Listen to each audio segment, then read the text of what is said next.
Hello friends, social science study room में आपका स्वागत है। आज हम प्रीवियस ईयर के क्वेश्चन पेपर करेंगे। अब आप लोगों का सवाल होगा कि मैम अभी तो आपने पढ़ाना स्टार्ट ही करा है, हमारी क्लासेस अभी स्टार्ट ही हुई है और आप प्रीवियस ईयर के क्वेश्चन पेपर ही पहले कराने लगे। तो बेटा बहुत ज़रूरी है कि जिस चीज़ की हम तैयारी कर रहे हैं वो किस तरीके से करनी चाहिए, वो चीज़ें हमें पता होना ज़रूरी है। और वो पता कैसे होगा? जब हम क्वेश्चन देखेंगे। क्वेश्चन देख के तो हमें पता चलेगा कि हमें तैयारी किस तरीके करनी चाहिए, हमारी रणनीति कैसी होनी चाहिए। तो उस रणनीति के लिए हमें प्रीवियस ईयर का क्वेश्चन पेपर देखना ज़रूरी है कि हमें कैसे तैयारी करनी है, कैसे हमें पढ़ना है। ओके, मैं सीटेट 2024 के लिए क्लासेस मेरी स्टार्ट हो चुकी है। लास्ट वीक भी मैंने 2 वीडियो डाले थे। ज्योग्राफी के चैप्टर नंबर 1 और चैप्टर नंबर 2, 6 क्लास की ज्योग्राफी चैप्टर नंबर 1 और चैप्टर नंबर 2 की वीडियो में डाल चुकी हूँ। ओके, बीच में कुछ प्रॉब्लम होने के कारण मतलब 2-4 दिन मेरी वीडियो नहीं आ पाए, लेकिन अब रेगुलर वीडियो आएगी। और पहले हम 2-3 प्रीवियस ईयर के क्वेश्चन पेपर करेंगे, उसके बाद हम वीडियो स्टार्ट करेंगे। उसके बाद हम क्लासेस स्टार्ट करेंगे, थ्योरी के क्लासेस। ठीक है, थ्योरी के क्लास करते चलेंगे, बीच बीच में प्रीवियस ईयर के क्वेश्चन पेपर, थ्योरी। अभी हमारे पास टाइम बेटा बहुत है और मैं हमेशा आपको बोलती हूँ कि जिस चीज़ को हम ज़्यादा टाइम देते हैं वो चीज़ हमारे लिए ज़्यादा हेल्पफुल होता है, वो चीज़ हमारे लिए ज़्यादा अच्छा होता है। तो हम दिसंबर वाले सीटेट के लिए अच्छा टाइम निकाल के ज़्यादा टाइम देंगे, ताकि वो मतलब कि जो बच्चे अभी तक 2 बार 3 बार इतने बार भी उन्होंने सीटेट देके सीटेट नहीं क्लियर कर पाए, उनका सीटेट क्लियर हो जाना चाहिए। और बेटा जिनका सीटेट बार बार देने से भी क्लियर नहीं हो पा रहा है, वो अपने अंदर थोड़ी सी जो भी उनकी कमी रह जा रही है, उन चीज़ को ढूंढो कि आपकी कमी कहाँ रह जा रही है, कौन सा पार्ट है जहाँ पे आपके नंबर कम आ रहे हैं। उस पार्ट को ढूंढिए, आप किस में आपके नंबर कम आ रहे हैं और कहाँ आपको मेहनत की ज़्यादा ज़रूरत है। क्योंकि अगर कोई बच्चा 2-3 बार पेपर दे चुका है और 1 तो नंबर से रह रहा है, तो ये तो नहीं कह सकते कि उनकी मेहनत में कमी रह रही है अगर 1 तो नंबर से बार बार रह रहा है, लेकिन कहीं ना कहीं कोई कमी तो है, तभी तो आपका सीटेट हो नहीं पा रहा है या हमारा सीटेट हो नहीं पा रहा। तो उस कमी को आप ढूंढिए, फिर आप अपनी तैयारी स्टार्ट करिए। ओके, और अभी से करिए, समय दीजिए। क्योंकि सीटेट जो है बेटा, अगर 1 महीने का टाइम हम दे रहे हैं, 1.5-2 महीने का टाइम अगर हम सीटेट में देते हैं, क्लियर हो जाएगा। मानती हूँ मैं कि जो लोग लग के चलेंगे क्लियर हो जाएगा, लेकिन वही बच्चे फिर फंसते हैं जो कम टाइम देते हैं। ओके, तो हमें ज़्यादा से ज़्यादा टाइम देना है सीटेट को। अभी से तैयारी स्टार्ट करिए, आपका सीटेट क्लियर होगा दिसंबर का पक्का। ओके, और साथ के साथ ये जो वीडियोस मैं डाल रही हूँ सीटेट के लिए, ये झारखंड टेट का भी झारखंड टेट के लिए भी हेल्पफुल है, सुपर टेट के लिए भी हेल्पफुल है, बहुत ही हेल्पफुल है हर चीज़ के लिए। तो वो भी आप पूरी तैयारी करिए, मतलब झारखंड टेट की तैयारी करने वाले भी बच्चे भी ये वीडियो देख सकते हैं, उनके लिए भी ये क्लासेस बहुत हेल्पफुल है। ठीक है, तो चलिए हम वीडियो स्टार्ट करते हैं। वीडियो स्टार्ट करने से पहले जिन्होंने अभी तक चैनल को सब्सक्राइब नहीं किया या जो भी हमारे चैनल पर नए हैं, वो प्लीज़ चैनल को सब्सक्राइब कर दें। वीडियो पसंद आए तो लाइक ज़रूर करें, कमेंट करें और ज़्यादा से ज़्यादा वीडियो को शेयर करें। ठीक है बेटा, तो ये जो वीडियो है हमारे प्रीवियस ईयर के क्वेश्चन पेपर के, इसमें हम सब्जेक्ट वाइज क्वेश्चन, मतलब सब्जेक्ट के जो क्वेश्चन है वो देखेंगे। जो सीडीपी के क्वेश्चन है वो हम बाद में देखेंगे दूसरे वीडियो में। इस वीडियो में हम सब्जेक्ट के क्वेश्चन देखेंगे बस। ठीक है, तो चलिए देखते हैं। सब्जेक्ट का क्वेश्चन हमारा क्वेश्चन नंबर 51 से स्टार्ट है।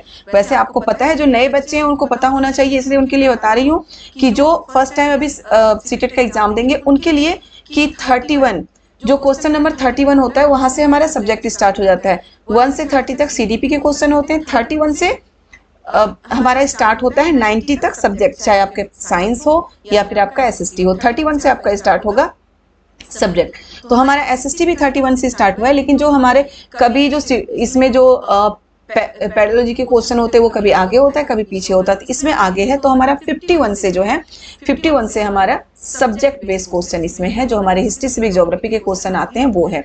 तो हम वो पहले करेंगे इसमें, फिर बाद में हम पेडोलॉजी के क्वेश्चन करेंगे। ठीक है, तो चलिए हम देखते हैं, स्टार्ट करते हैं। देखिए सबसे पहला क्वेश्चन हमारा ज्योग्राफी का क्वेश्चन है।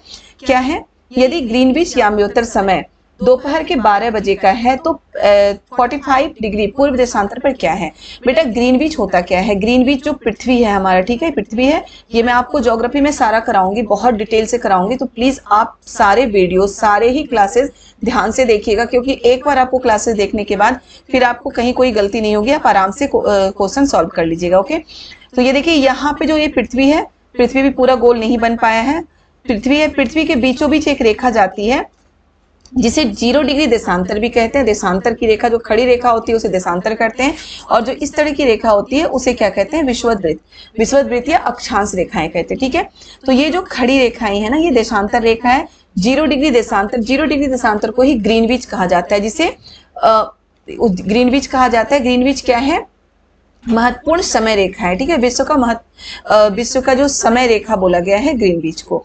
ओके, तो ग्रीनविच पे याद रखिएगा, ग्रीनविच से अगर हम पूरब की ओर जाएंगे और ग्रीनविच से पश्चिम की ओर कहीं भी जा सकते हैं, तो ये 0 डिग्री देशांतर जो है ग्रीनविच, इससे अगर हम पूरब की ओर जाएंगे तो हर एक डिग्री पे 4 मिनट का अंतर होता है, ठीक है। पूरब की ओर जाएंगे तो हर एक, पूरब जाए या पश्चिम जाए, ठीक है, हर एक डिग्री पे 4 मिनट का अंतर होता है। और अगर हम पूरब की ओर जाते हैं तो हर एक डिग्री पे 4 मिनट प्लस होता जाएगा, और पश्चिम की ओर जाएंगे तो हर एक डिग्री पे 4 मिनट माइनस होता जाएगा, ठीक है। मान लो ग्रीनविच पे 12 बज रहा है, ओके, अब हम पश्चिम की ओर जा रहे हैं कि पश्चिम पे हम 8 डिग्री पश्चिम में हैं, ओके, तो 8 डिग्री ग्रीनविच से 8 डिग्री पश्चिम में है, तो क्या हो जाएगा वहां पे टाइम, यहाँ पे दोपहर का 12 बज रहा है तो वहां पे क्या हो जाएगा 11:52, ठीक है, 11:52 हो जाएगा यहाँ पे 11:52 AM। और वहीं पे अगर 8 डिग्री यहाँ पे हम पूरब में जाएंगे तो क्या हो जाएगा, यहाँ पे वही 12 बज रहा है तो क्या हो जाएगा, 12 बज रहा है, 8 मिनट, 8 डिग्री जा रहे हैं ना, तो मैंने क्या बोला, हर एक डिग्री पे, सॉरी 2 डिग्री अगर जा रहे हैं तो हर एक डिग्री पे 4 मिनट का अंतर है, तो 2 डिग्री अगर हम जा रहे हैं इधर तो क्या हो जाएगा 12:08, ठीक है, दोपहर के 12:08। और 8 डिग्री मैंने इधर गलत बताया था, सॉरी 8 मिनट के बदले 8 डिग्री मैं बता रही थी आपको। तो 2 डिग्री अगर हम पश्चिम की ओर जाएंगे तो हर एक डिग्री पे 4 मिनट का अंतर होता है, तो उसमें भी क्या हो जाएगा 8 मिनट माइनस हो जाएगा, ठीक है, क्लियर है। तो अब देखिए क्या है कि ग्रीनविच, यदि ग्रीनविच यामी उत्तर पर 12 बजे हैं तो 45 डिग्री पूर्व देशांतर पर क्या होगा, 45 डिग्री पूर्व, याद रखिएगा 12 बजे हैं, दोपहर के 12 हैं, ठीक है। अब 45 डिग्री पूर्व, यहां से 45 डिग्री पूर्व, तो 45 को आप 4 से मल्टीप्लाई कर दीजिए, देख लीजिए क्या बज रहा है, 3 बजेंगे, ठीक है, दोपहर के 3 बजेंगे। तो इसी तरह से बेटा हम इसके, याद रखिएगा ग्रीनविच से रिलेटेड क्वेश्चन आता ही आता है, अक्षांश देशांतर के क्वेश्चन जरूर आता है, तो वो क्वेश्चन आपको करना है, जो मैं कराऊंगी आपको सारे, लेकिन अभी बस मैं आपको क्वेश्चन का पैटर्न बता रही हूँ, क्वेश्चन किस तरीके से आता है वो जानना जरूरी है, इसलिए मैं प्रीवियस ईयर के क्वेश्चन पेपर आपको करा रही हूँ, ठीक है। तो इसका आंसर होगा 3 बजे दोपहर अपराह्न, ओके। क्वेश्चन नंबर 52 है, तटीय क्षेत्रों में समुद्री गुफाएं बनती है, समुद्री गुफाओं के निर्माण के लिए उपयुक्त कारण का चयन कीजिए। तटीय क्षेत्र जो होते हैं, यानी कि समुद्र में जो तटीय क्षेत्र होते हैं वहां से समुद्री गुफाएं बनती है। तो बेटा समुद्र में इस तरह के पत्थरों के बने बने जो समुद्र के ऊपर तक हो जाता है, ये पत्थरों के ऐसे स्टैक कहते हैं, जो लंबे लंबे होते हैं उसको स्टैक कहते हैं। अब इसमें क्या होता है कि जो तरंगे होती हैं, ठीक है, समुद्री गुफा, कई बार क्वेश्चन ये आता है कि समुद्री गुफा स्टैक किसके कारण बनता है, तो तरंगों के कारण, तरंगे बार बार उस पे जाती है ना, तो जो समुद्र की लहरें हैं बार बार यहाँ पे यूं टकराती है, तो बार बार अगर समुद्र की लहरें टकराएगी तो पत्थर टूटता जाता है ना, तो पत्थर के टूटने से क्या होता है कि पत्थर के टूटने से यहाँ पे धीरे धीरे छेद होगा, तो पहले तो वो जो हल्का सा छेद होता है उसको समुद्री मेहराब कहते हैं, फिर वो बिल्कुल गुफा के तरह हो जाता है, उसको क्या बोलते हैं, मतलब समुद्री गुफा बोलते हैं, मतलब तरंगों के बार बार उसमें टकराने से पत्थर में एक गुफा की तरह बन जाता है टूट टूट कर, तो उसे समुद्री गुफा कहते हैं। तो क्या है, समुद्री गुफाओं के निर्माण के लिए उपयुक्त कारण का चयन कीजिए। पहला क्या है, तरंगों का अपरदन एवं निक्षेपण। पवन अपरदन मानव निर्मित गतिविधि, शैलों का गिरना मानव निर्मित गतिविधि नहीं हो सकता, शैलों का गिरना नहीं हो सकता, पवन का अपरदन नहीं हो सकता, पवन के कारण थोड़ी ना हो रहा है, किसके कारण हो रहा है, तरंगों के कारण हो रहा है ये, ओके, ये हमारे तरंगों के कारण हो रहा है, तो तरंगों के कारण हो रहा है, और ये अपरदन और निक्षेपण की क्रिया है, ठीक है, अपरदन यानी कि तोड़ना, निक्षेपण यानी कि जमा करना, यहाँ पे टूट रहा है, कुछ टूट रहा है ना, तो अपरदन की क्रिया है, तो ऑप्शन नंबर फर्स्ट हमारा सही है, तरंगों के द्वारा अपरदन और निक्षेपण, क्लियर है। अब देखिए क्वेश्चन नंबर 53 हम देखते हैं, क्या है, स्थान परिवर्तन से प्राकृतिक वनस्पति भी परिवर्तित होता है, सदाबहार वृक्ष भूमध्यवर्ती प्रदेश के समीप ही क्यों उगते हैं, निम्नलिखित में से उपयुक्त कारण का चयन कीजिए। क्या है, स्थान परिवर्तन से प्राकृतिक वनस्पति भी परिवर्तन होता है, बिल्कुल सही है। आप पहाड़ों पे चले जाइए तो वहां पे क्या होगा, हमें शंकुधारी वन मिलते हैं, मैदानों में चले जाइए तो घने बने पेड़ पौधे मिलेंगे ना, मरुस्थल में जाइए तो कटीली झाड़ियां मिलती हैं, वहीं पे अगर हम ये मैग्रो वन में जाएंगे तो किस तरह के सुंदरी वन मिलेंगे, उस तरह के पानी में लटके हुए होते हैं, उसकी जड़ें, ऐसे वन मिलते हैं। और अगर हम उष्णकटिबंधीय सदाबहार वन में जाएंगे तो हमें वहां पे कैसे वन मिलते हैं, बहुत घने पेड़ पौधे मिलते हैं, उनकी लकड़ियां बहुत मजबूत होती है, ये भी मैं आपको कराऊंगी, मैं हर क्वेश्चन में आपको ये बताती चलूंगी कि ये मैं आपको कराऊंगी, ओके। लास्ट सीटेड के समय ये सारा मैं करा चुकी हूँ, लेकिन दोबारा से मैं आप लोगों के लिए फिर से कराऊंगी। क्या है, स्थान परिवर्तन से प्राकृतिक वनस्पति में भी परिवर्तन होता है, सदाबहार वृक्ष भूमध्यवर्ती प्रदेश के समीप ही क्यों पाए जाते हैं। देखिए सदाबहार वृक्ष भूमध्यवर्ती, निम्नलिखित में से उपयुक्त चयन कीजिए। अब देखिए यहाँ पे क्या है, ये हमारी पृथ्वी है, ओके, भूमध्य रेखा, बीचों बीच मैंने आपको बताया था कि जो ये क्या होता है, अक्षांश रेखा है।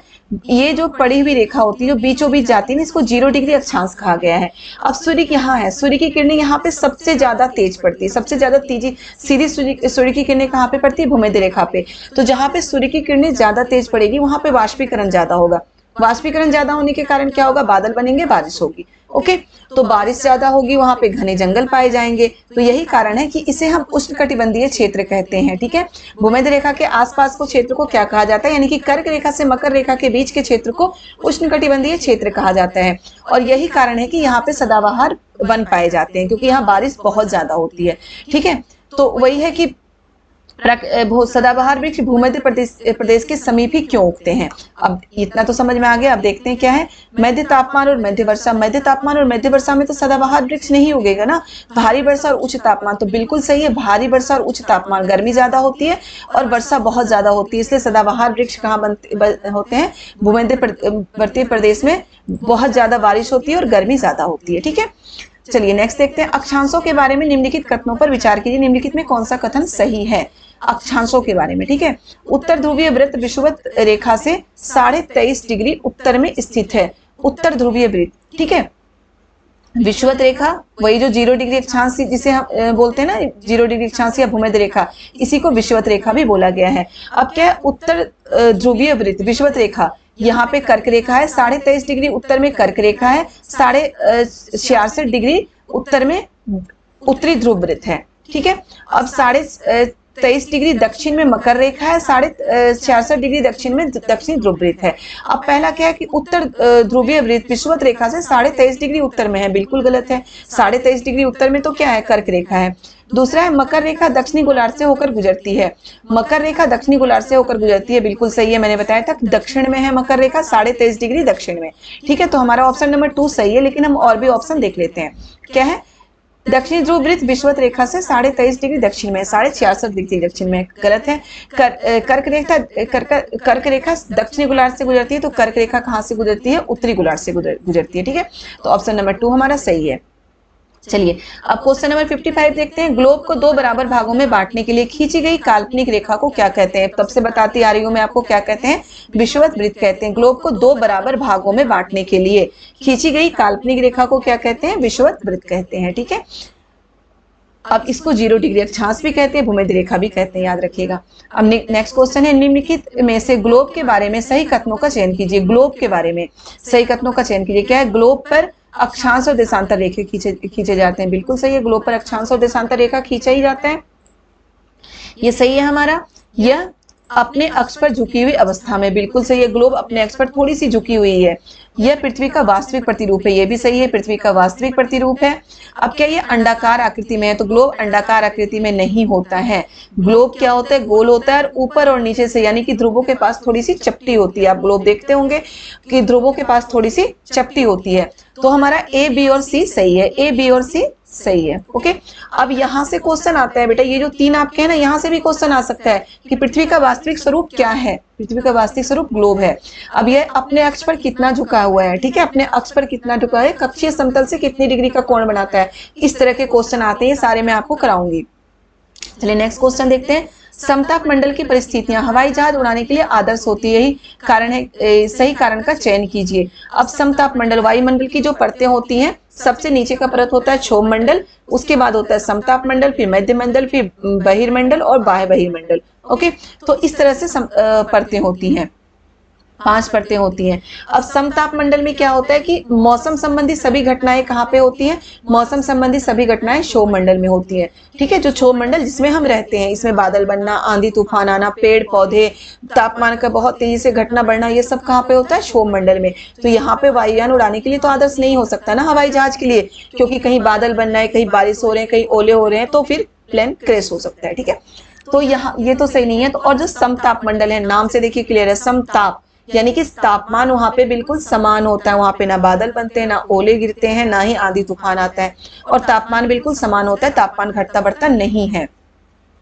अब क्या है, समताप मंडल की परिस्थितियां हवाई जहाज उड़ाने के लिए आदर्श है, सही चयन का सही का चयन कीजिए। क्या उच्च वायुदाब नहीं, निम्न वायुदाब, बादलों एवं मौसम संबंधी घटनाओं से मुक्त होना, बिल्कुल सही है, बादलों और मौसम संबंधी घटनाओं से मुक्त होना। आंधी वाली परिस्थितियां, भाई तेज आंधी तूफान में थोड़ी ना हम हवाई जहाज उड़ा सकते हैं। ओके, तो आंसर हमारा सी सही होगा, बादलों और मौसम संबंधी घटनाओं से मुक्त होना। अब यहाँ से क्वेश्चन घुमा के भी पूछा जाता है कि हवाई जहाज उड़ाने के लिए आदर्श मंडल कौन सा है? कौन सा है? समताप मंडल। वायुमंडल की कौन सी परत वायुयान उड़ाने के लिए आदर्श है? समताप मंडल। समताप मंडल की एक और विशेषता है कि ओजोन की परत समताप मंडल में है। ठीक है, ये क्वेश्चन भी बेटा आता है।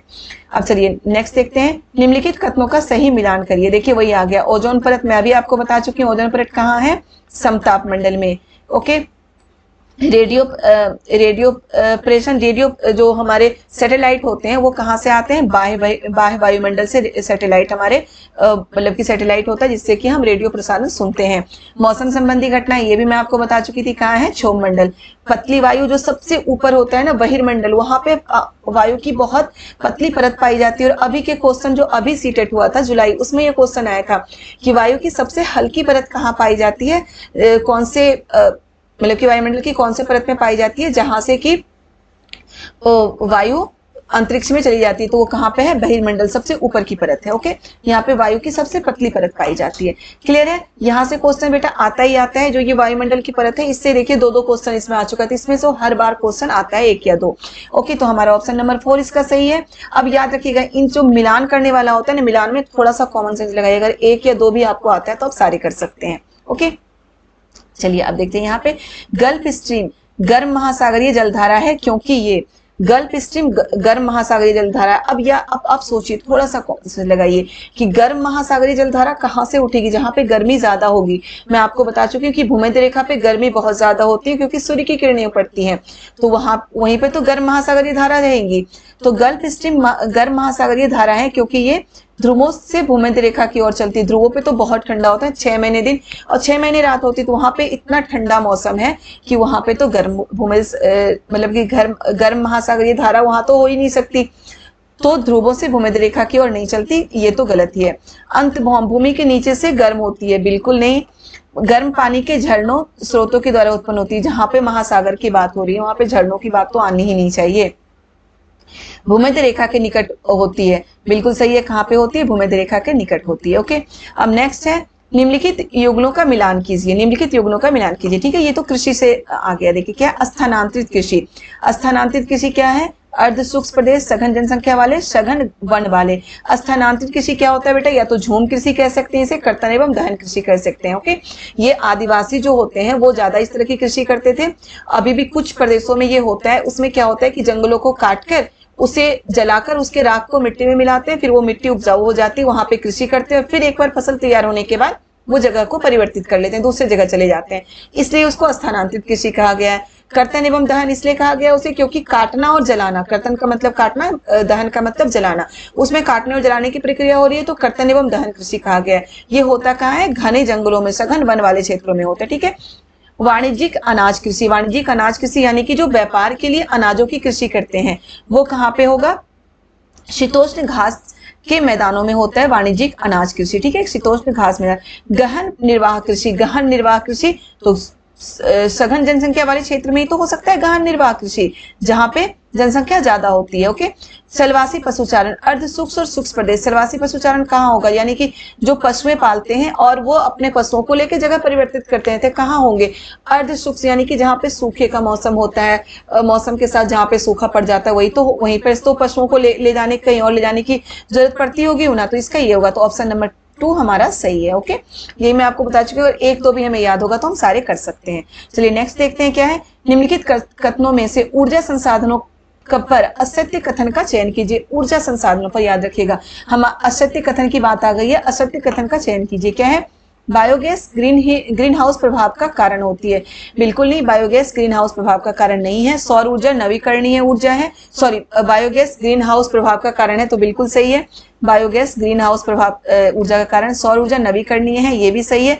ज्वारीय ऊर्जा समाप्य होती है, तो ये गलत है। ज्वारीय ऊर्जा नवीकरणीय ऊर्जा है, इसलिए वो समाप्त नहीं हो सकती। वो तो ज्वार भाटा से या फिर जो पानी की तेज धार होती है उससे बनाया जाता है, तो वो धार थोड़ी ना कभी खत्म हो सकता है। तो ज्वारीय ऊर्जा समाप्त नहीं होती, तो ये हमारा गलत है, असत्य का ही चयन करना है। तो ये हमारा ऑप्शन नंबर 3 सही है। पवन ऊर्जा प्रदूषण मुक्त होती है, बिल्कुल सही है, पवन ऊर्जा भी प्रदूषण मुक्त होती है। तो बेटा ऑप्शन नंबर 1, 2 और 3 वैसे तो सही है कि इसमें से क्वेश्चन आ सकते हैं कि ग्रीन हाउस प्रभाव कौन पैदा करता है, तो बायोगैस ग्रीन हाउस प्रभाव का कारण होता है। सौर ऊर्जा नवीकरणीय है या नहीं है, तो सौर ऊर्जा नवीकरणीय ऊर्जा है। पवन ऊर्जा प्रदूषण मुक्त ऊर्जा होती है। तो ये तीनों पॉइंट भी आपको याद करना है, ओके, याद करना नहीं है, समझना है। और ये सारे मैं आपको कराऊंगी ज्योग्राफी के पार्ट में, लेकिन ये आपको समझना है, ओके। तो क्या है, ज्वारीय ऊर्जा समय पे होती है, ज्वारीय ऊर्जा समय पे नहीं होती। ज्वारीय ऊर्जा भी एक नवीकरणीय ऊर्जा है, तो वो समय पे नहीं होती। तो इसमें असत्य का चयन करना है, तो हमारा ऑप्शन नंबर 3 सही है।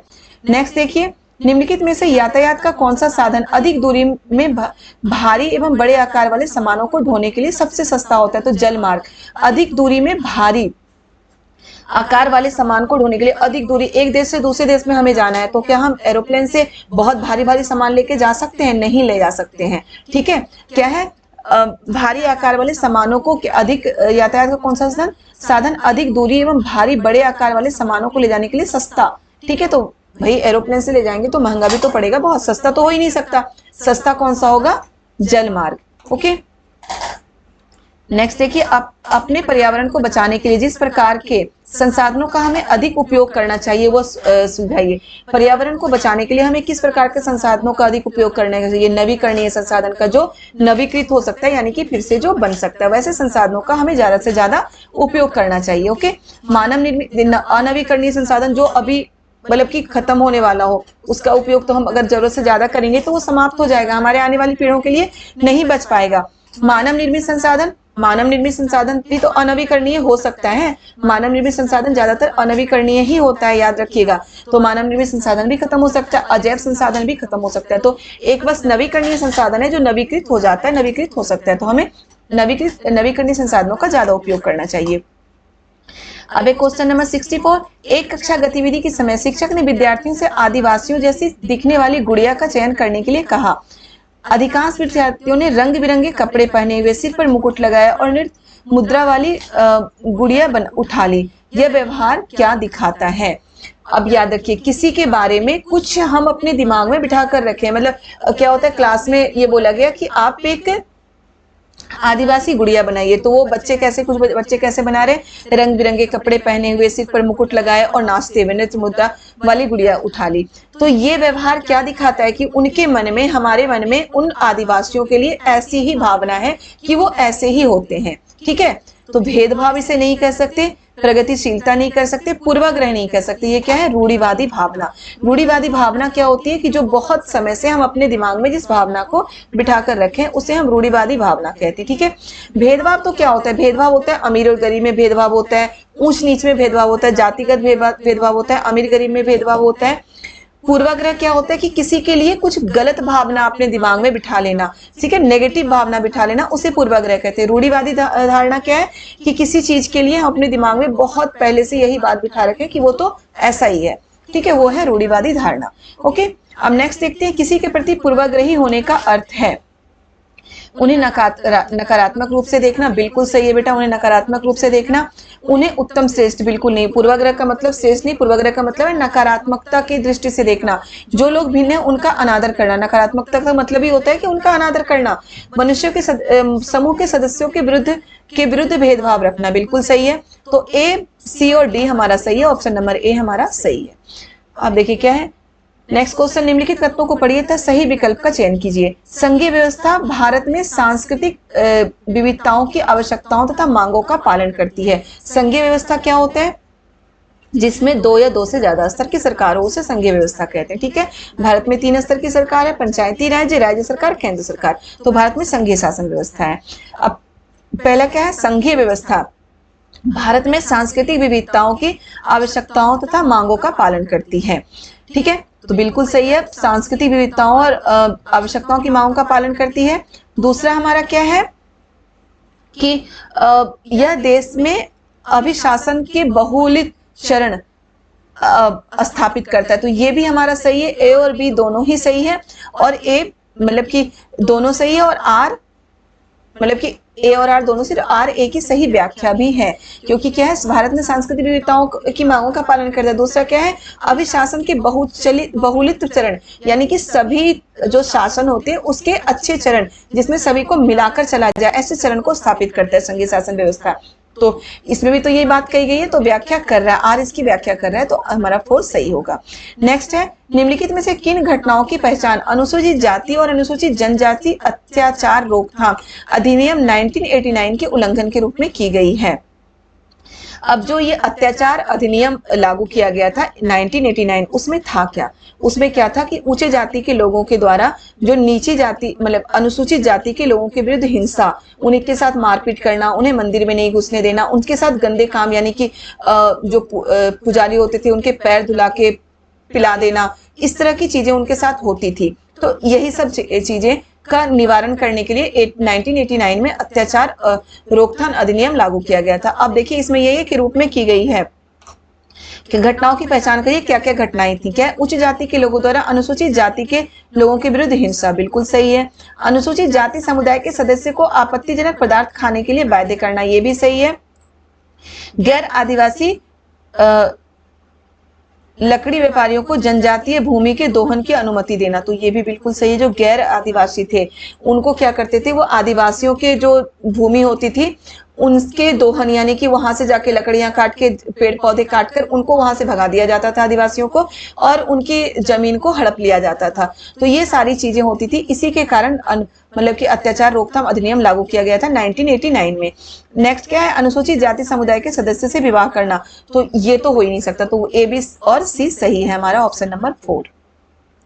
ओके, चलिए नेक्स्ट देखते हैं क्या है। 68, मध्याह्न भोजन योजना ने विद्यार्थियों में जातिगत पूर्वाग्रह को कम करने में सहायता की है तथा सामाजिक न्याय को बढ़ावा दिया है। सही विकल्प के चयन द्वारा कथन को समझाइए। क्या है, मध्याह्न भोजन जो मिड डे मील स्कूल में होता है 6 to 8 के फर्स्ट टू मतलब 8th क्लास तक के बच्चों के लिए होता है मध्याह्न भोजन, मिड डे मील।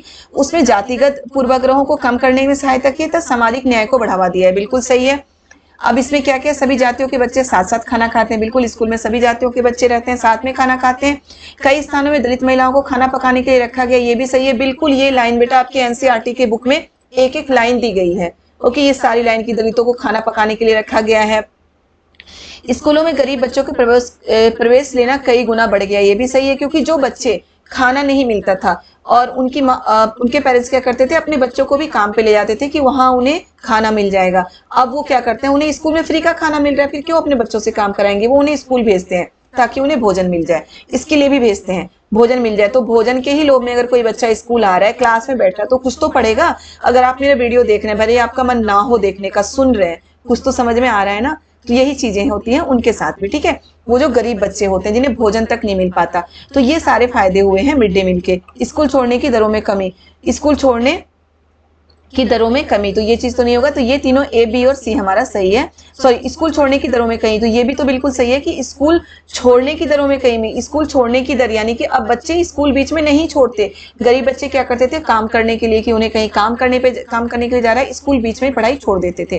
तो अब वो स्कूल नहीं छोड़ते क्योंकि वहां उन्हें भोजन मिल रहा है, ठीक है। तो ए, बी, सी, डी हमारा सारे ही ऑप्शन हमारे सही है मिड डे मील से, मध्याह्न भोजन से रिलेटेड। अब चलिए क्वेश्चन नंबर 69 देखते हैं। निम्नलिखित में से कौन से प्रावधान भारतीय न्यायिक व्यवस्था की स्वतंत्रता सुनिश्चित करता है। निम्नलिखित में से कौन से प्रावधान भारतीय न्यायिक व्यवस्था की स्वतंत्रता सुनिश्चित करता है। क्या है, न्यायाधीशों की नियुक्ति की प्रक्रिया में विधायिका शामिल नहीं होती, बिल्कुल सही है। जो हमारे भारत में जो शक्तियों का बंटवारा है सरकार का, कार्यपालिका, विधायिका और न्यायपालिका, तो न्यायपालिका पे किसी का वो प्रेशर नहीं है, न्यायपालिका बिल्कुल स्वतंत्र है। ओके, तो न्यायाधीशों की नियुक्ति की प्रक्रिया में विधायिका शामिल नहीं होती, बिल्कुल सही है। न्यायाधीशों की निश्चित कार्यकाल है, बिल्कुल सही। जो न्यायाधीश होते हैं उनका एक निश्चित कार्यकाल होता है, ऐसा नहीं एक बार न्यायाधीश बन गए तो मरते दम तक न्यायाधीश ही रहेंगे, ऐसा नहीं है। न्यायाधीशों की आचरण की संसद चर्चा नहीं कर सकती, ये भी बिल्कुल सही है। न्यायाधीशों की आचरण की संसद चर्चा नहीं कर सकती क्योंकि न्यायपालिका बिल्कुल स्वतंत्र है। सर्वोच्च न्यायालय के मुख्य न्यायाधीश को शपथ राष्ट्रपति दिलाते हैं, तो ये बेटा गलत है। जो उच्च न्यायालय को शपथ राष्ट्रपति नहीं दिलाते, तो ये तीन चीज हमारा सही है, ए, बी और सी। ऑप्शन नंबर 4 हमारा सही है। ओके, अब देखिए नेक्स्ट देखते हैं। 70, ऑफिस जाने वाली महिला जिसे वेतन एवं सम्मान मिलता है द्वारा निष्पादित ऑफिस संबंधी काम की तुलना में घरेलू महिला द्वारा निष्पादित काम अनदेखा तथा अदत्त जाता है, इनके पीछे के संभाव्य कारणों की जांच कीजिए। कार्यालय काम का अतिमूल्यन, घरेलू काम के लिए कम समय लगना, ज्यादा समय लगता है काम के लिए, भारतीय समाज की पितृक व्यवस्था, तो ये तो महिलाओं की बात की गई है, तो वो वैसी व्यवस्था के लिए नहीं होगा।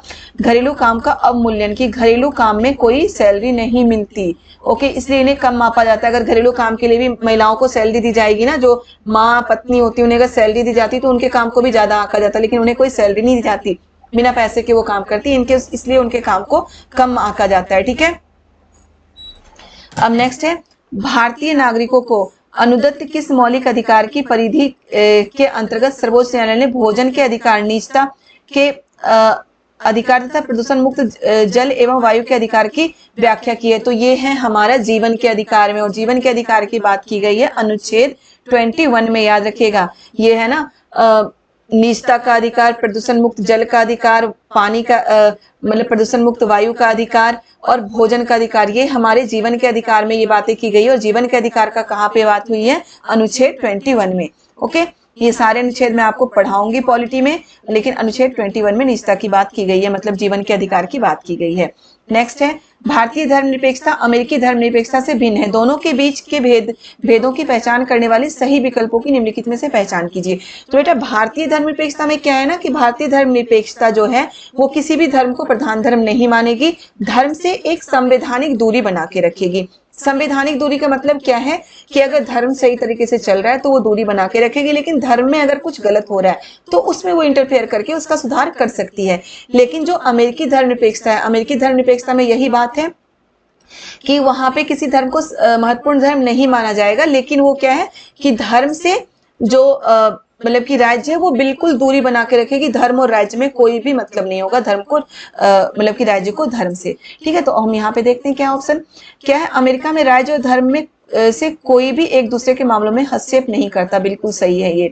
भारतीय संविधान में अल्पसंख्यकों के अधिकारों की सुरक्षा का प्रावधान है, बिल्कुल सही है। भारतीय संविधान में अल्पसंख्यकों की सुरक्षा, यानी कि अगर किसी धर्म में कोई अल्पसंख्यक है उनके साथ अत्याचार हो रहा है तो उनकी सुरक्षा का प्रावधान है।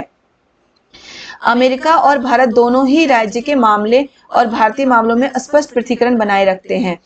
अमेरिका में भारत के विपरीत राज्य धार्मिक सुधार की अनुमति दे सकता है, अमेरिका में तो भारत के विपरीत राज्य धार्मिक सुधार की अनुमति नहीं दे सकता है। भारत में धार्मिक सुधार की अनुमति दे सकता है, अमेरिका में नहीं दे सकता। तो ए और बी हमारा सही है। ओके, ऑप्शन ए और बी हमारा सही है। नेक्स्ट क्या है, सभी कानून, सॉरी यहाँ पे थोड़ा सा इरेज कर दूं मैं इसे,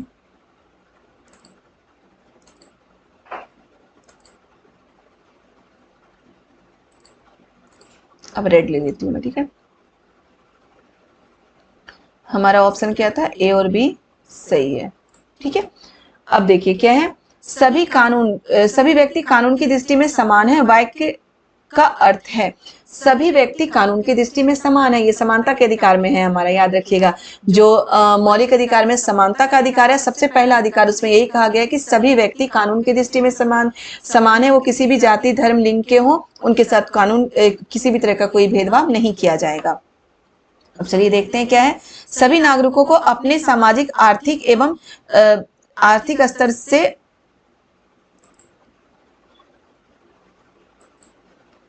सभी नागरिकों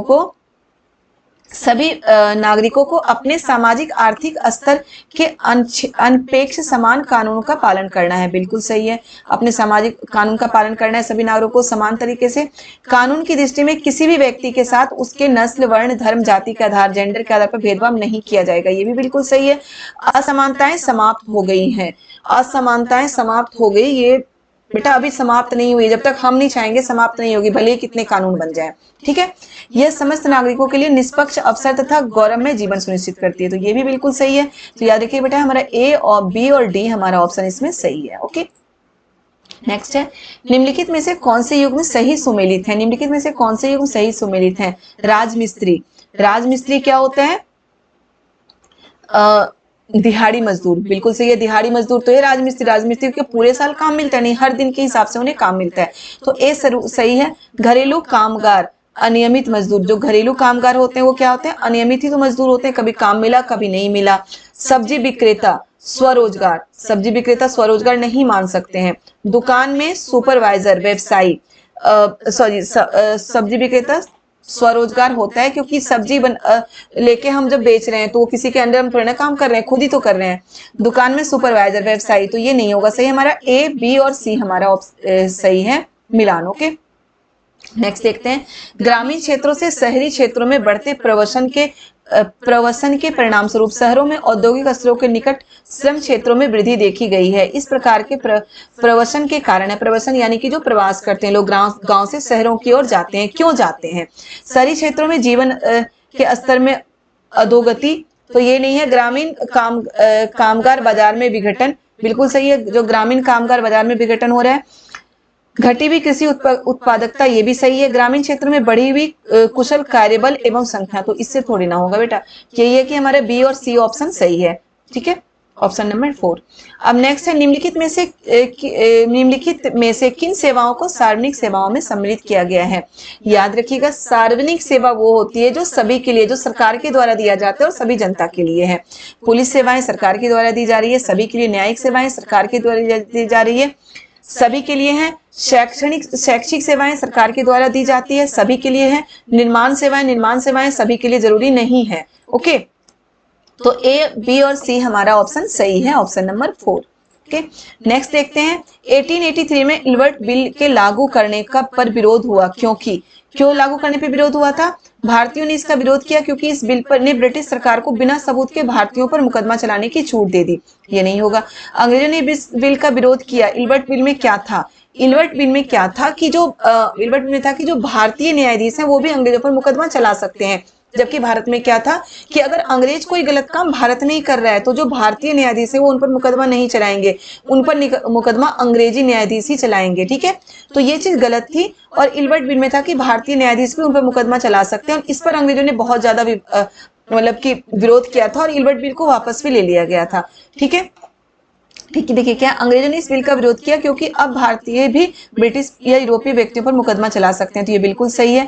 बिल ने अंग्रेजों और भारतीय न्यायाधीशों के बीच समानता स्थापित करने का प्रयास किया, बिल्कुल किया था। बिल भारतीय लोगों के प्रति नस्लवादी नजरिया रखता था, तो ये तो नहीं था, इनमें तो नस्लवादी नजरिया खत्म हुई थी ना, तो बी और सी हमारा ऑप्शन सही है। ओके, नेक्स्ट है, स्वतंत्र भारत के संबंध में निम्नलिखित कथनों पर विचार कीजिए। स्वतंत्र भारत के संबंध में, हमारा संविधान कानून की नजर में सबको बराबर मानता है, लेकिन असल जिंदगी में कुछ भारतीय औरों के मुकाबले ज्यादा बराबर हैं। सही है बेटा कि हमारा संविधान तो बोलता है कि कानून की नजर में सब बराबर है, लेकिन असल जिंदगी में क्या होता है कि कुछ लोग हैं औरों से अलग हैं। ठीक है, कुछ अमीर हैं, कुछ गरीब हैं, तो ये अंतर है अभी भी। नेक्स्ट है, भारतीय संविधान में तय किए गए आदर्शों को हम अभी भी साकार नहीं कर पाए हैं, तो ये भी सही है कि भारतीय संविधान में जो आदर्श तय किए गए थे हम अभी भी साकार नहीं कर पाए हैं, तो ये बिल्कुल सही है कि आर क्या है, ए का सही कारण है। ओके, तो हमारा ऑप्शन नंबर 1 सही है, ए और बी दोनों सही है और आर ए का सही कारण है। बेटा इस क्वेश्चन में थोड़ा हम फंसते हैं, तो ये क्वेश्चन बहुत अच्छे तरीके से, जो ऐसे क्वेश्चन होते हैं इसको बहुत अच्छे से सोच के करना होता है। ओके, देखिए नेक्स्ट है, नीचे दो कथन ए और बी खिलाफत आंदोलन के संबंध में है। खिलाफत आंदोलन किस लिए हुआ था? तुर्की के खलीफा के सपोर्ट में हुआ था, क्योंकि तुर्की के खलीफा को गद्दी से हटा दिया गया था। 1920 में हुआ था खिलाफत आंदोलन, तुर्की के खलीफा को गद्दी से हटा दिया गया था, और इसीलिए भारत में भी मतलब तुर्की के खलीफा के सपोर्ट में खिलाफत आंदोलन किया गया था। चलिए देखते हैं। 1920 में अंग्रेजों ने तुर्की के सुल्तान पर बहुत सख्त संधि थोपी थी, बिल्कुल सही है। अब क्या है, भारतीय मुसलमान चाहते थे कि पुराने ओटोमन साम्राज्य में स्थित पवित्र मुस्लिम स्थानों पर खलीफा का नियंत्रण नहीं होना चाहिए, ये गलत है। वो चाहते थे कि ओटोमन जो साम्राज्य है वहां पे खलीफा का ही नियंत्रण होना चाहिए। ओके, तो ऑप्शन नंबर ए हमारा सही है, बी गलत है। ऑप्शन नंबर ए सही है, बी गलत है। ठीक है बेटा, नेक्स्ट है, निम्नलिखित कथनों को पढ़िए तथा सही विकल्प का चयन कीजिए। जैसे जैसे नील का व्यापार बढ़ा, व्यावसायिक प्रतिनिधि तथा कंपनी के कर्मचारी भी नील उत्पादन में प्रवेश करने लगे, बिल्कुल सही है ये। इसमें होने वाले लाभ से आकर्षित होकर बहुत से लोग स्कॉटलैंड और इंग्लैंड से भारत आए और बागान मालिक बन गए, ये भी सही है। ए और बी दोनों ही सही है और आर ए की व्याख्या भी है। देख रहे हैं, नील का उत्पादन बढ़ा था तो लोग आकर्षित हुए, फिर क्या हुआ, भारत आकर लोग व्यापार करने लगे, तो सही तो व्याख्या है, आर ए की सही व्याख्या है, तो ऑप्शन नंबर 4 हमारा सही है। नेक्स्ट है, निम्नलिखित में से कौन से कथन बुद्ध के उपदेश के संबंध में सही है? बुद्ध के उपदेश के संबंध में याद रखिएगा, हिस्ट्री का है हमारा। हमारे कष्ट और दुख हमारे पिछले जन्मों के परिणाम हैं। बिल्कुल सही है। बुद्ध का कहना था कि जो हमारे कष्ट और हमारे दुख है हमारे पिछले जन्म के कर्मों का परिणाम है। पिछले जन्म में हम कुछ गलत काम कर रहे हैं जिस कारण हम कष्ट भोग रहे हैं। ओके, हमारे कष्ट और दुख हमारी लालसाओं और इच्छाओं की वजह से है। ये भी बिल्कुल सही है। हमारी लालसाएं इच्छाएं, हमारे पास जितना होता है हम उससे ज्यादा चाहते हैं ना। हमारे पास करोड़ों होगा तो हम सोचेंगे कि अरबों मिल जाए, मतलब हमेशा ही जो हमारे पास है हम उससे ज्यादा चाहते हैं और यही हमारे कष्ट और दुख का कारण है। ठीक है, ये मैं बोल रही हूँ, बुद्ध तो पहले बोल चुके थे, अब मैं बोल रही हूँ। ओके, अब क्या है, एक खुशहाल जीवन के लिए बुद्ध के सभी अनुयायियों को उनके उपदेशों को मानना और पालन करना आवश्यक है। तो ये सही नहीं है, बुद्ध किसी पर जबरदस्ती कुछ चीज नहीं थोपते थे। ओके, तो ए और बी हमारा ऑप्शन सही है, ऑप्शन नंबर 4 हमारा सही है। ठीक है बेटा,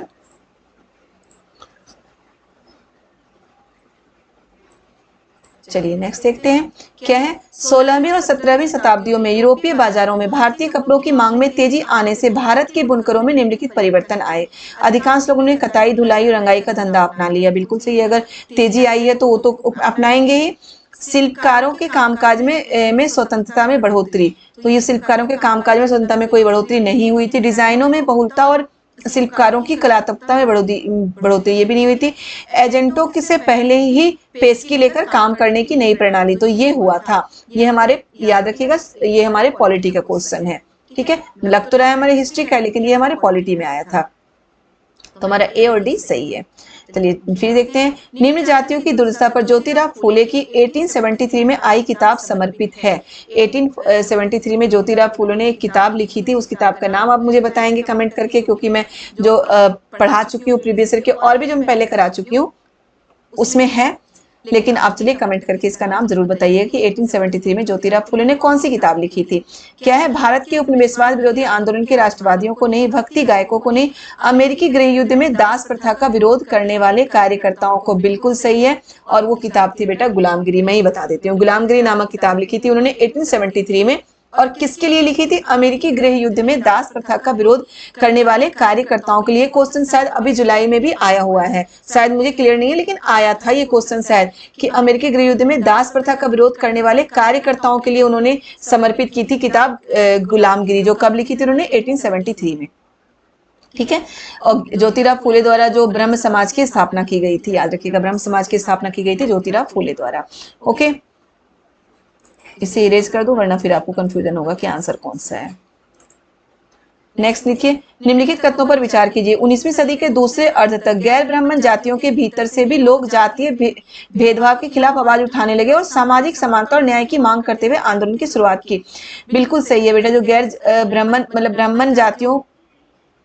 गैर ब्राह्मण जातियों के भीतर से भी लोग जातीय विभेद के लिए आवाज उठाने लगे। ठीक है, फिर है मध्य भारत में सतनामी आंदोलन की शुरुआत घासीदास ने की। बिल्कुल सही है, जिन्होंने चमड़े का काम करने वालों के बीच काम किया एवं उनको संगठित किया और उनकी सामाजिक स्थिति में सुधार के लिए आंदोलन किया। तो बिल्कुल सही है, ए और बी दोनों ही सही है और बी ए का उदाहरण भी है। ओके, दोनों ही सही और बी ए का उदाहरण भी है। नेक्स्ट है, निम्नलिखित में से किसने कुरान की आयतों की पुनर्व्याख्या करके कहा कि महिलाओं को भी शिक्षा का अधिकार मिलना चाहिए? तो ये थी हमारी मुमताज अली। इन्होंने जो कुरान की आयतों की व्याख्या की, पढ़ी लिखी महिला थी ये, और इन्होंने महिलाओं की शिक्षा के लिए, याद रखिएगा, कोई भी जो सामाजिक सुधार होते थे, सुधारक होते थे ना, वो जो हमारे धर्म ग्रंथ होते थे उन्हीं की व्याख्या करके वो लोगों को मतलब कि ब्रेन वॉश करते थे कि भाई ये हमारे धर्म में पहले नहीं था, तो अब ये कुरीति क्यों है, तो इन कुरीतियों में सुधार लाओ। ठीक है, तो हमारे धर्मों की बात करके ही तभी हम सुधरते हैं, अगर हमारे धर्मों की बात की जाए। ओके, तो यही चीज मुमताज अली ने भी की थी कि जो मुस्लिम महिलाएं थी उनके महिलाओं के शिक्षा के लिए क्या किया था, कुरान की आयतों की व्याख्या, पुनर्व्याख्या करके लोगों को ये मोटिवेट किया था कि वो महिलाओं को भी पढ़ने दें। ओके, नेक्स्ट है, मध्यकाल में जनजातीय समूहों के बारे में हमें बहुत कम जानकारी है क्योंकि वो लिखित दस्तावेज नहीं रखते थे, उनके बारे में कम जानकारी उपलब्ध है। बिल्कुल सही है, जो जनजातीय समुदाय थे वो कोई लिखित दस्तावेज नहीं रखते थे। ठीक है, और वो जो समाज था उससे बिल्कुल अलग रहते थे, बिल्कुल समाज में, मतलब गांव में या उस समाज में घुस के नहीं रहते थे, इसलिए उनके बारे में कोई हमें बहुत ही कम जानकारी मिलती है। नेक्स्ट है खुदा की रचना के खाते में उसका ब्यौरा चूंकि मर्दों की सूची में आता इसलिए इतनी शानदार खूबियों से भी उसे आखिर हासिल क्या हुआ। यह लेखांश 13वीं शताब्दी में किसके लिए लिखा गया था? ये रजिया सुल्तान के लिए लिखा गया था, जो दिल्ली की सुल्तान बनी थी। 13वीं शताब्दी में दिल्ली की सुल्तान बनी थी, लेकिन इन्हें फिर गद्दी से हटा दिया गया था। 4 साल के लिए ही दिल्ली की सुल्तान बनी थी और ये बहुत ही लायक थी, लेकिन गद्दी से इसलिए हटा दिया गया था क्योंकि ये एक महिला थी। ओके, नेक्स्ट है 12वीं शताब्दी में प्रयुक्त प्रौद्योगिकी के संबंध में निम्नलिखित में से कौन सा कथन सही है? मेहराबों का निर्माण अधिरचना के भार को स्थानांतरित करने के लिए किया जाता था। बिल्कुल सही है ये। मेहराब का मध्य भाग आधारशिला कहलाता था, तो बी हमारा गलत है, केवल ए सही है। निम्नलिखित में से कौन से पूरा पाषाण स्थल में चूना पत्थर से बने औजार मिले हैं? तो हुसगी में चूना पत्थर से बने औजार मिले हैं। और बेटा ये जो सारे हैं ना, कुलडीवा, इनामगार, ब्रह्मगिरी, इससे क्वेश्चन आता है। बहुत सारे जो पूरा पाषाण स्थल है उससे क्वेश्चन आता है, वो मैं आपको हिस्ट्री कराते हुए सारे कराऊंगी बहुत अच्छे से। ओके, अब देखिए सबसे लास्ट क्वेश्चन है हमारे एसएसटी का। निम्नलिखित में कौन सा महाजनपदों के नियमित रूप से कर वसूलने के संदर्भ में सही नहीं है? आखेटकों एवं संग्राहकों को भी जंगल से प्राप्त वस्तुएं राजा को देनी होती थी। बिल्कुल ये गलत है। व्यापार में सही नहीं है, तो ये सही है। जो आखेटक और संग्राहक थे ना, उन्हें भी राजा को अपने जंगलों से प्राप्त वस्तुएं कर के रूप में देनी होती थी। व्यापार में खरीदी और बेची जाने वाली वस्तुओं पर कर लगाया जाता था, ये भी सही है। महाजनपद में कर की प्रथा बहुत ज्यादा थी, याद रखिएगा।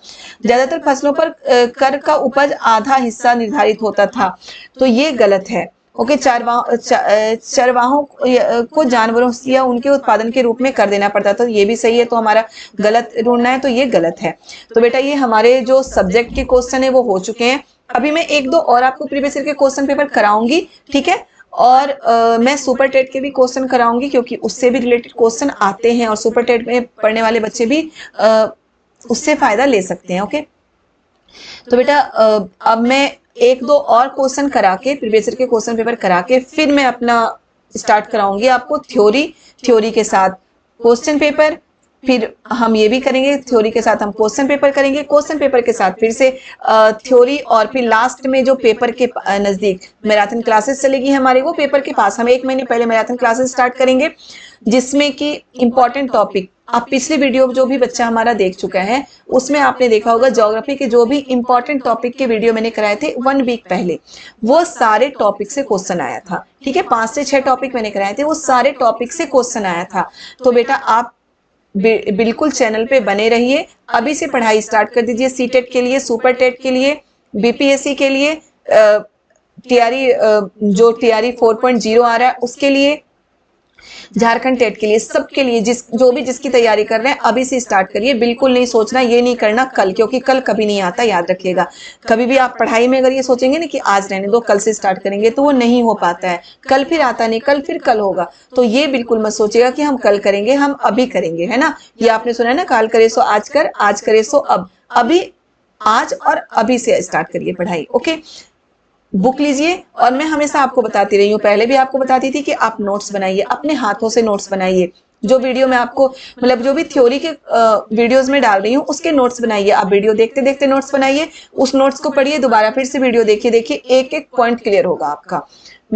आप एक बार मेरी तरह से पढ़ के देखिए बेटा, जो मैं आपको बता रही हूँ एक एक पॉइंट आपका क्लियर होगा। आपको कहीं से कोई नोट्स खरीदने की जरूरत नहीं पड़ेगी या कुछ और चीज की जरूरत नहीं पड़ेगी आपको। और वो नोट्स अभी के लिए नहीं, आगे के कॉम्पिटिशन के एग्जाम के लिए भी बहुत हेल्पफुल होगा।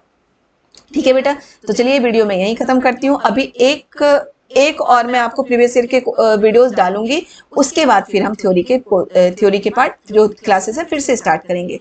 ओके बच्चों, बाय बाय।